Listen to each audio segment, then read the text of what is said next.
Goals should not be so complex. You know what I mean? You should be able to break down your entire vision, your goal, into 4 or 5 milestones. Okay? And if you can't clearly break down your vision or your goal into 4 or 5 milestones where you easily understand the pathway to get to that vision, to accomplish that goal, then you are never going to do it.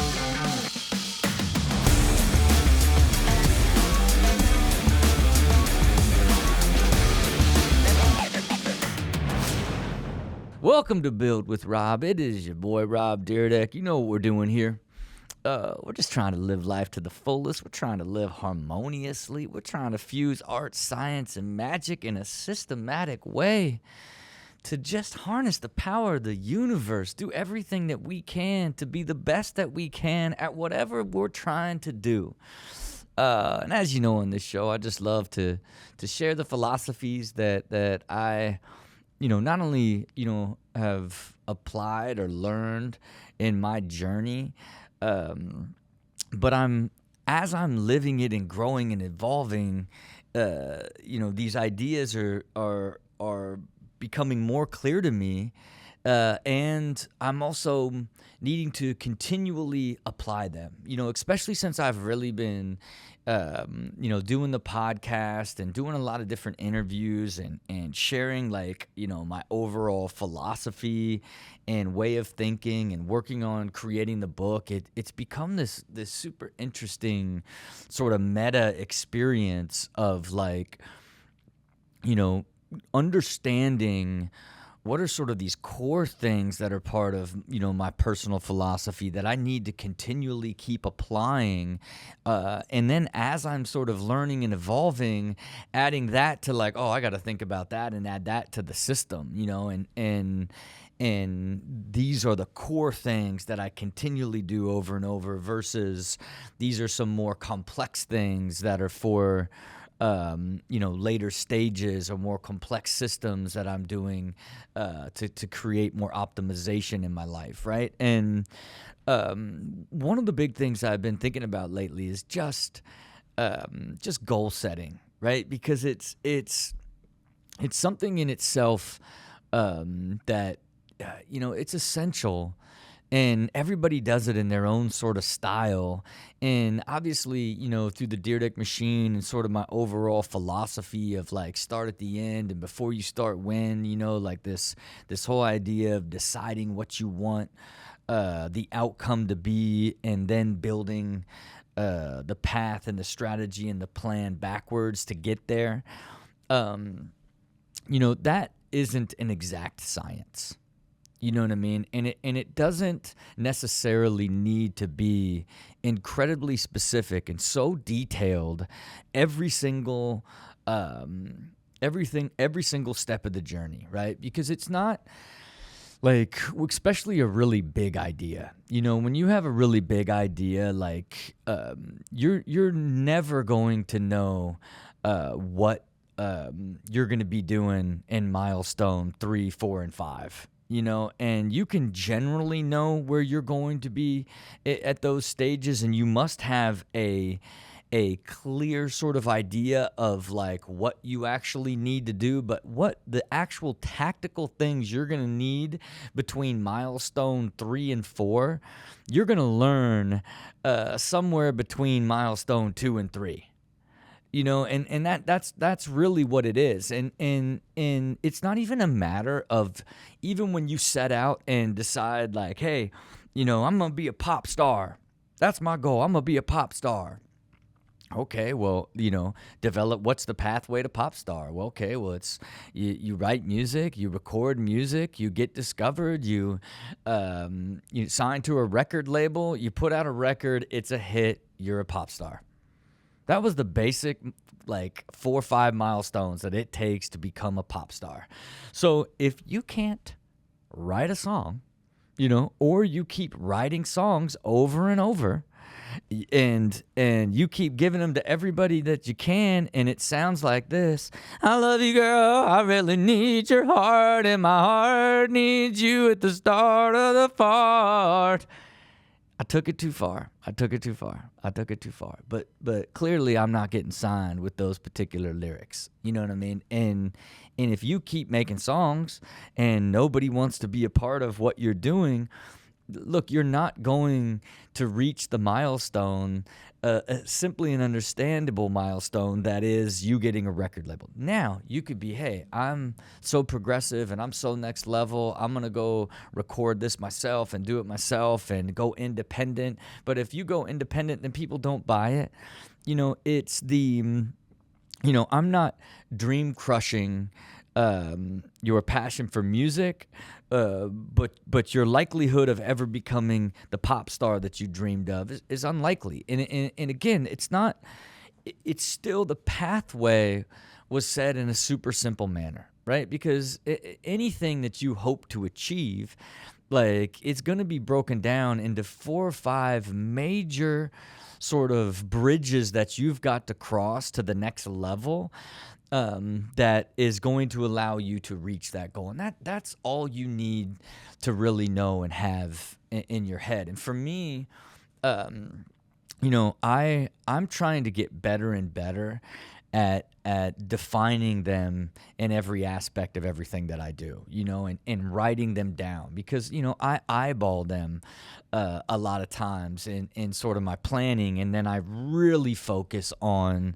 sort of the next milestone, the closest one, because that's the one that, like, hey, if you don't get to that one, there's no future milestones to hit, right? So it's the most important thing is to not only create a believable and clear plan to milestone 1, but you have to actually achieve it to get to the others. But, if you can't even lay out the pathway to actually accomplishing the final milestone, which essentially is you achieving that final output that you hope to create, if you can't even see that end, and you can't map it out in a clear and understandable way for yourself, you're just never going to get there.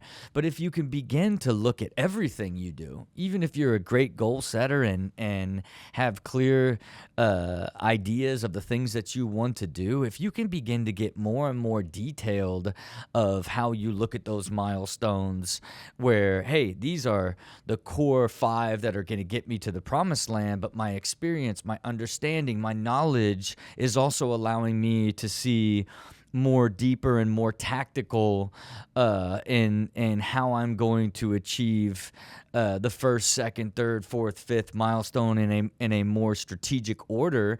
That's what happens to you over time, right? When you get more experience and understand things better, you begin to see it in a much clearer light, and then as you begin to head down the path of milestone 1, you begin to see the evolution of what happens, the things you got to be thinking about to get to milestone 2 and 3 and beyond that. That's what experience of creating and building different things over time gives to you, and specifically in building companies, you just begin to see, all of the fundamental things that you need to make sure happen in milestone 1, i.e., your market analysis, your unit economics of your product, like the size of the market, all of these things that will indicate the success that you hope to have at the end.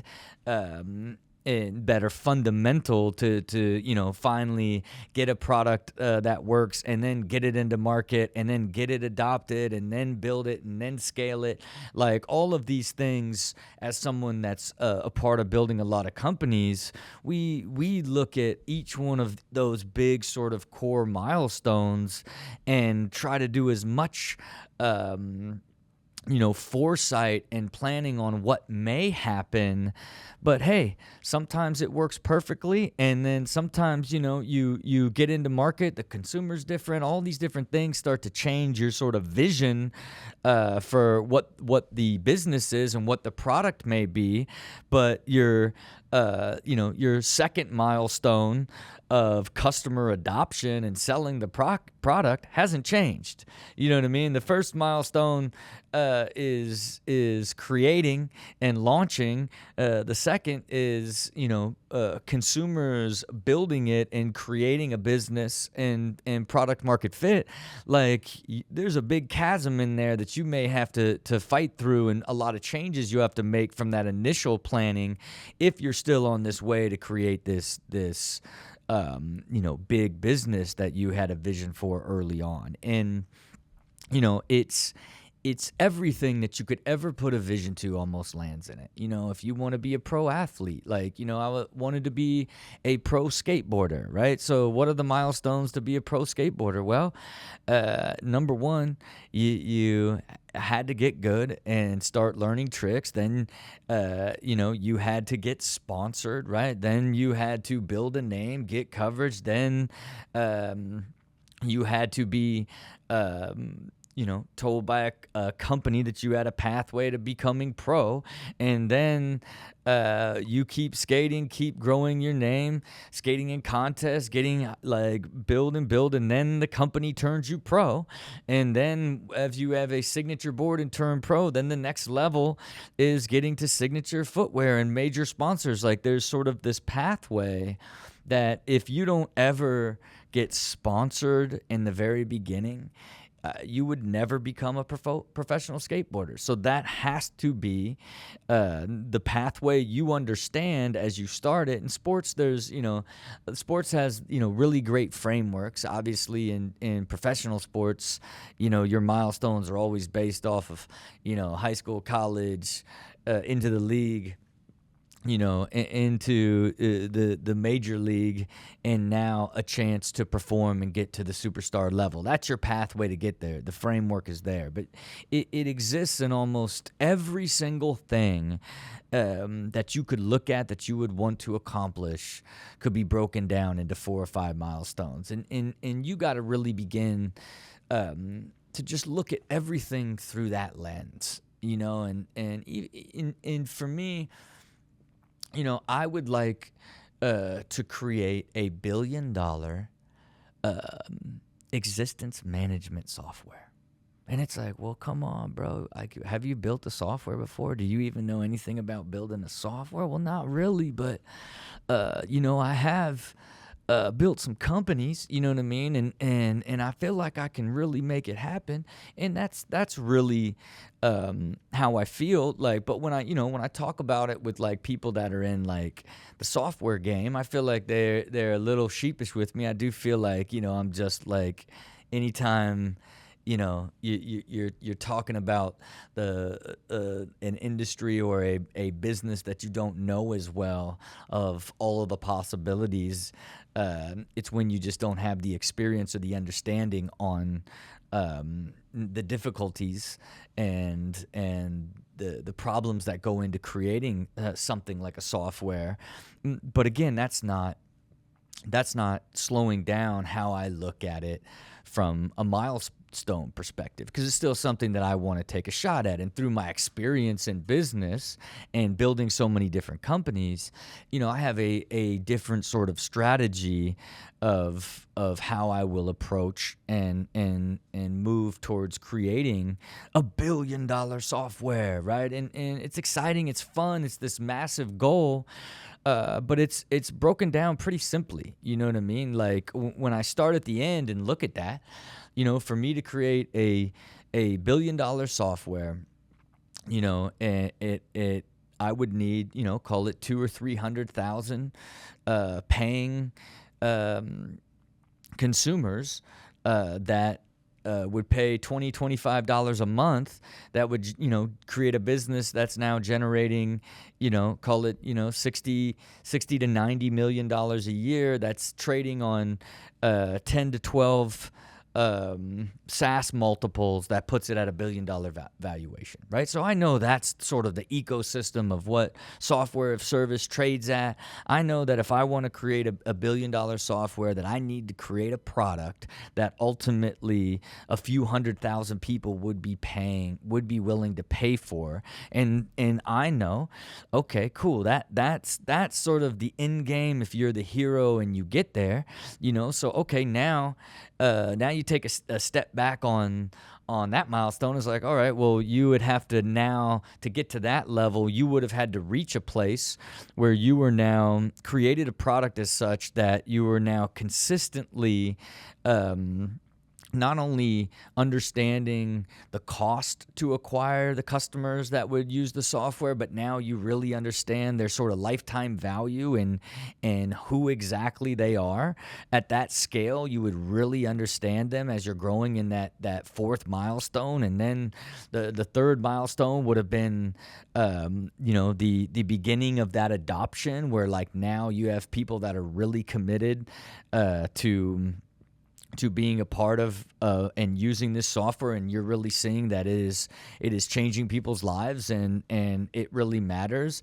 And the second one, of course, is the valley of death, and what the entire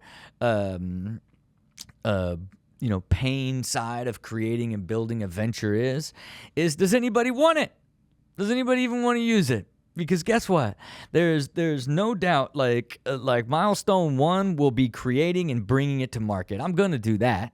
I'm going to spend the time, hire the right people, build the whole thing and bring it to market. And if I bring it, okay? And I know most of you listening, because it's basically all I talk about on here is a systematic approach to life and quantifying your harmonious existence through qualitative data and time mastery and quantitative data. All these things that I talk about. I'm gonna build the software for you, but if you guys don't use it, okay. If you guys think this thing is too hard to use and that's too much data to put in and this thing is too easy and I tried it but it wasn't, I'm not paying for that. Like if the people that are really listen to this and are committed to it, like don't adopt it and become early adopters, then it's pretty unlikely that I'm going to make it to the third milestone where I find product market fit and now I'm scaling. And to me, it's the idea of, the 5 milestones to creating a $1 billion software and such a big idea is very clear and easy to say. I got to develop a product. I got to bring the product to market. I have to have early adopters that begin to use it. I need to evolve it into product market fit. Then I've got to grow it and invest in it and then scale it to get to $1 billion. Right? And how do I do that? I know I've got to create something that's deeply intuitive and easy to use, but also life-changing and addicting that you're going to want to use for the rest of your life, because inside it'll be all of the insight of your growth and evolution as a human being towards this harmonious, high-quality existence that I'm praying for, that everybody gets, right? That's what's going to stick to create the lifetime value of each one of the customers, and ultimately all the content that I create and sort of the voice that I build and drive behind it is going to be part of what drives down customer acquisition costs. So now here's this profitable, sustainable, scaling existence management software, whatever it ends up becoming, right? But that's pretty succinct and pretty clear, and a pretty clear understanding of sort of the core things that I need to do to actually realize something like that, and that particular vision that I'm in the middle of working on right now. But I know, I know how many people have tried to do things similar to this. I know how difficult this world is to be able to create a product and build a product that actually has the ability to scale, I know how expensive it is.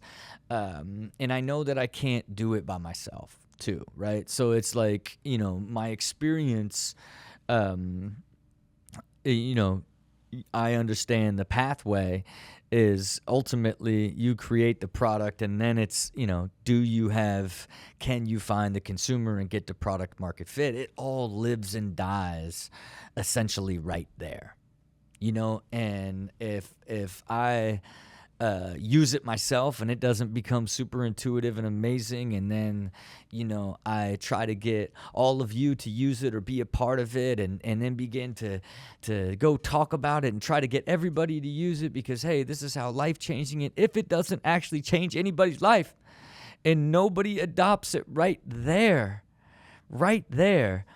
like, it's going to be incredibly clear to me that I'm never going to reach the future milestones. And thus my fantasy of creating the $1 billion software goes out the door, But that's the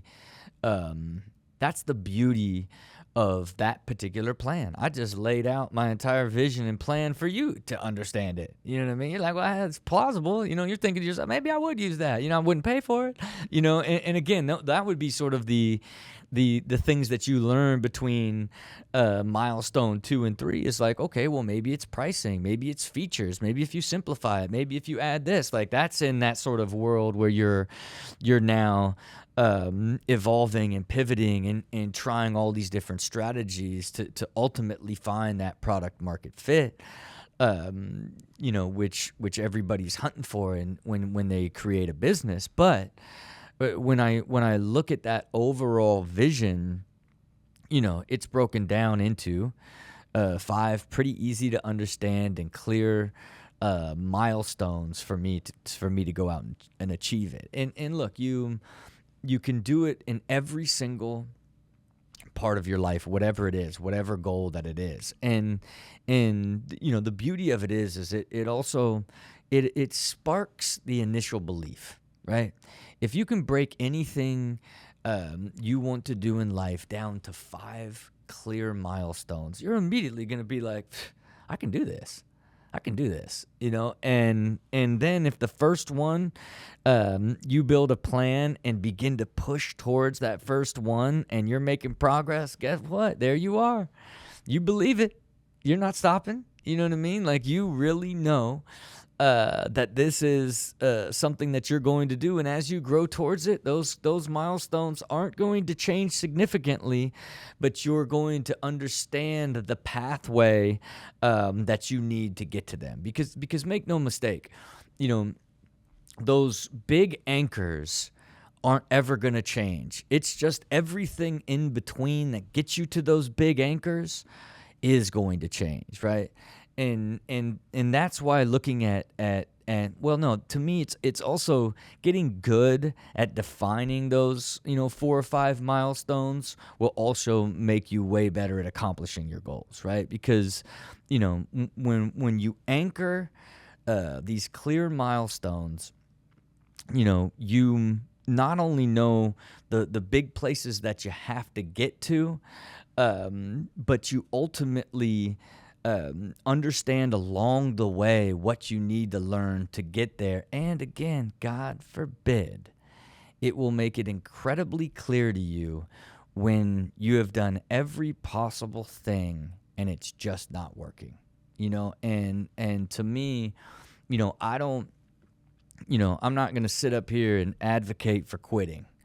But when you have put in an immense amount of work over and over and over and over and over, and you just think it's going to be a matter of time before it works, you know what I mean? Like, you have, you're not attributing any aspect of hitting some sort of goal or milestone. You just keep trying, then you can just keep going forever.